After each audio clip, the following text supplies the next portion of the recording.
extraordinaire, a man for all seasons.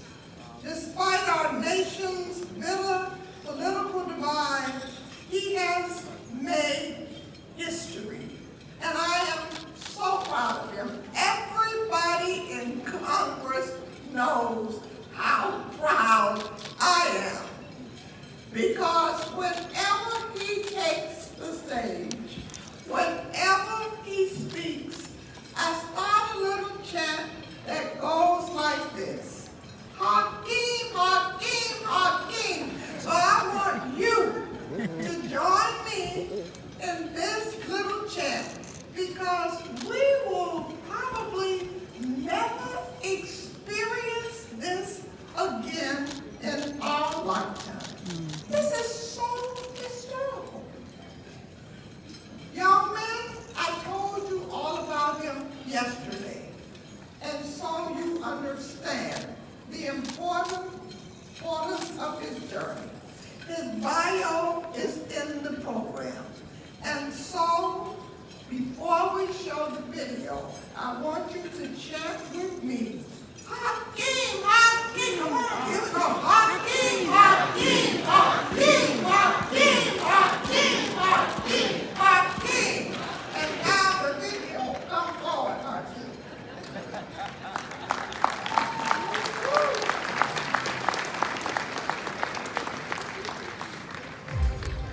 It's of course an honor and a privilege to bring greetings to all of you today on this tremendous occasion. Let me thank Representative Frederica Wilson for her incredible leadership, the godmother of this commission, and an amazing champion for ensuring that young black boys and men have an opportunity to bring their talent and ability and dreams to life. Frederick Douglass once said that it is easier to build strong children than it is to repair broken men, or of course broken women. And that's what Frederica Wilson's life mission has been all about. That's what the Commission on the Social Status of Black Men and Boys is all about. Intervention efforts that provide preventative programs and alternatives to juvenile incarceration are absolutely critical to stopping the school-to-prison pipeline that our young people far too often confront. We must make sure that we provide our young people with the opportunities necessary academically, as well as athletically, musically, and in every field of human endeavor to give them the opportunity to succeed.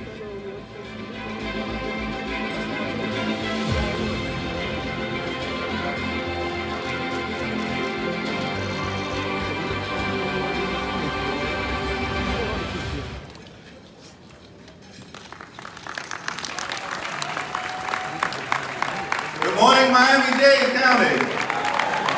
Good morning. Good morning. Good morning.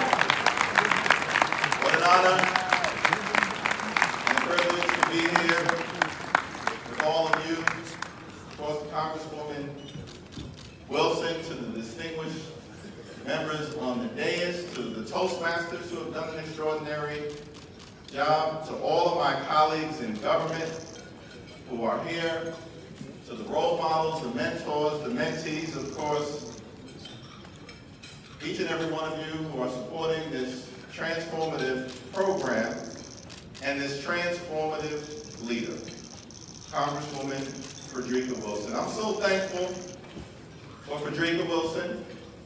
We know that she's a champion of our children, a defender of the disadvantaged, a voice for the voiceless, and a powerful, profound, principled, purposeful public servant. And because of Frederica Wilson, thousands of young lives have been saved. And we appreciate Educator Wilson, Congresswoman Wilson, and Mama Wilson.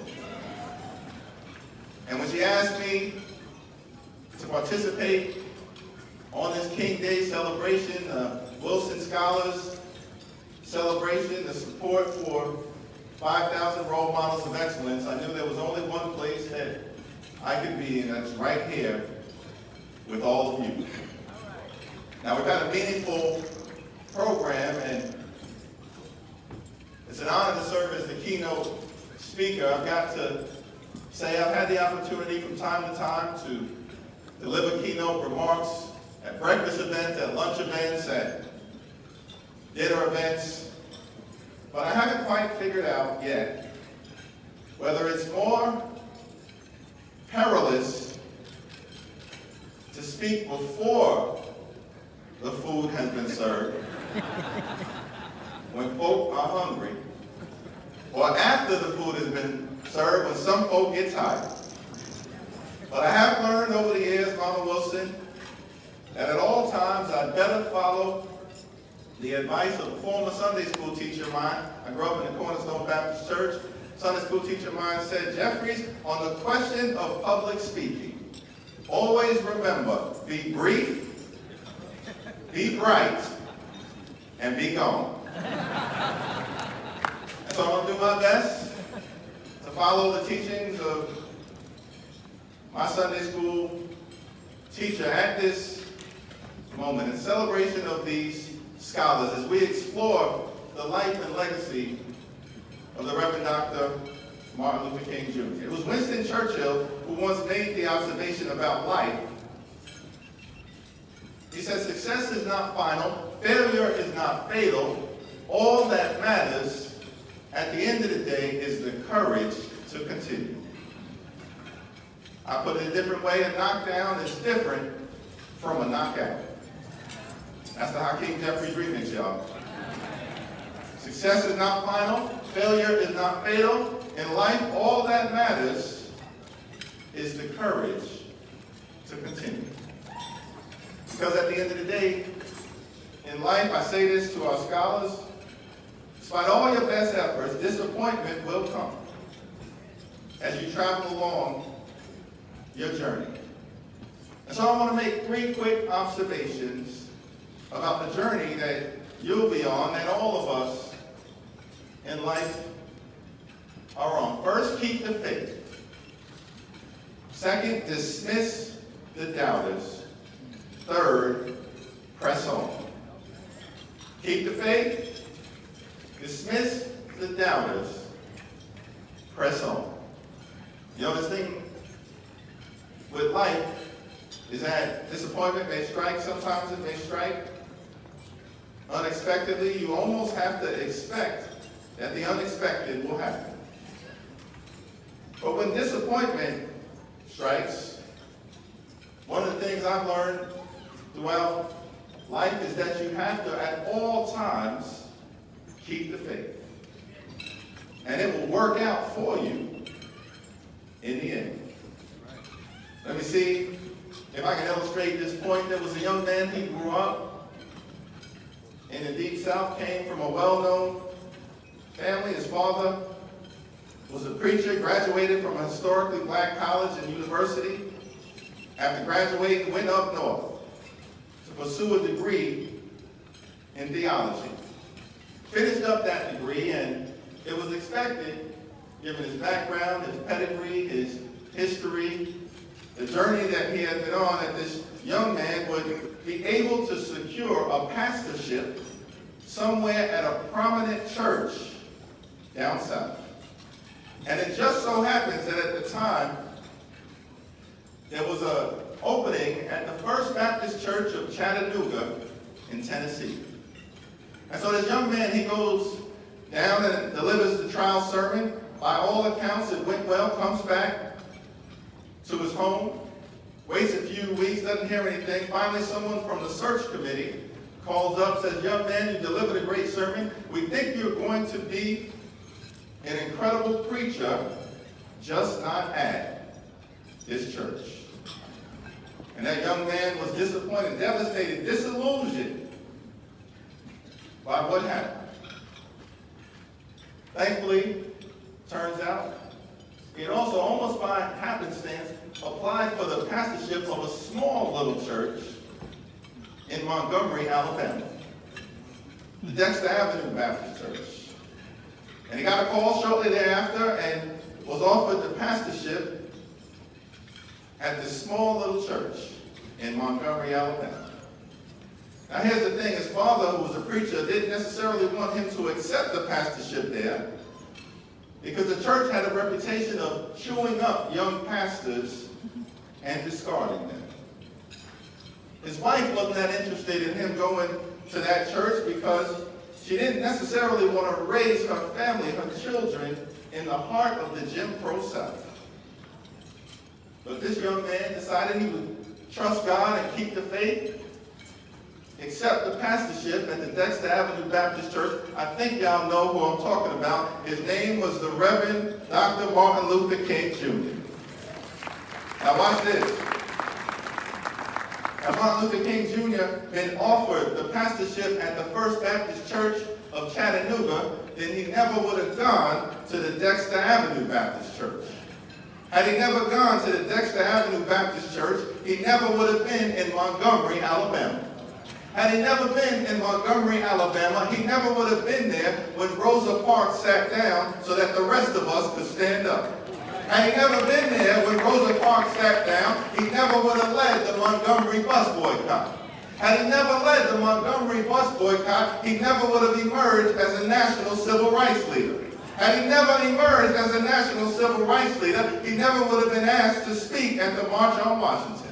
Had he never spoken at the March on Washington, he never could have convinced Congress to pass the 1964 Civil Rights Act. Had he never convinced Congress to pass the 64 Civil Rights Act, we may never have gotten to the 1965 Voting Rights Act, and God knows where we would be right now. The Lord works in mysterious ways. Sometimes when one door closes, it just means that another door is about to open, and that's the door you're supposed to walk through. You've got to keep the faith at all times. But even, of course, when you keep the faith, doesn't mean, young men, that life will always be smooth sailing. See, we know, as your mentors have taught and guided and instructed you, that life is filled with challenges, with highs and lows, with ups and downs, with peaks and with valleys.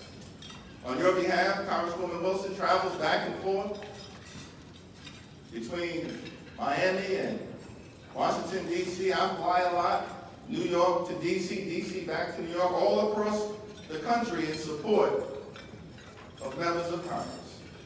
And one of the things I've learned through my travels is that perhaps the reason why so many Americans don't like to fly is because they recognize that at some point along the way, when they're on that plane, they're likely to encounter turbulence. Y'all know what I'm talking about? Up in the air, 30,000 feet high, plane starts rocking back and forth, no place to go. It's at that moment when everybody on the plane gets religion. Folks start praying, Lord, just plant my feet on solid ground. What am I trying to say? You can't get to your point of departure, to your point of destination, without at some moment along the way encountering turbulence. Here's the thing. Here's why this program is so transformational, because whenever you hit that turbulence in life, what often happens is that there will be some folks around you who will doubt your ability to make it through. Y'all know what I'm talking about? A former Vice President of the United States once called these kind of individuals nattering nabobs of negativism. They are persistent pessimists, notorious naysayers, cantankerous critics. Back home in Brooklyn, we just call them haters. Folks who, whenever you're on the verge of a breakthrough, but turbulence strikes, try to step in and doubt your blessing. But what Dr. King's journey would say to us is that you've got to dismiss the doubters and keep marching towards your dream. Dismiss the doubters and keep marching toward your dream. I'm almost done. Keep the faith. Dismiss the doubters. And my last observation before I take my seat is press on. Press on. This comes straight from the Reverend Dr. Martin Luther King Jr., who once urged the civil rights heroes and foot soldiers to press on and keep pressing. Dr. King said that if you can't fly, run. If you can't run, walk. If you can't walk, crawl or press on. Dr. King said this when he was in the midst of leading the Montgomery bus boycott. And turbulence struck. And for Dr. King, he was wrongfully targeted, arrested, prosecuted, detained, and convicted. As a result of his leadership role in that righteous protest. But in the midst of all of that turbulence, Dr. King nonetheless urged those righteous civil rights warriors to press on. In a moment of challenge. Now, of course, we know that this is a moment of great challenge here in our community, in the county, and in the country, throughout the world. Turbulent times in front of us. But I think we could all summon the strength and the resilience of a Dr. King and those civil rights heroes, the strength and resilience that Congresswoman Frederica Wilson, that your mentors and role models have shown, that you all have shown to get to this point on the brink of taking the next step in your higher education and professional journey to press on. That's my final observation. We've got to press on for our boys, press on for our girls, press on for our children, press on for our seniors, press on for our veterans, press on for our dreamers, press on for our unions, press on for working families, press on for the middle class, press on for the least, press on for the lost, press on for the left behind, press on for the poor, press on for the sick, press on for the afflicted, press on for civil rights, press on for voting rights, press on for racial justice, press on for social justice, press on for economic justice, press on for reproductive freedom, press on for our democracy, press on. God bless you. God bless the 5,000 role models of excellence. God bless Frederica Wilson, and may God always bless the United States of America.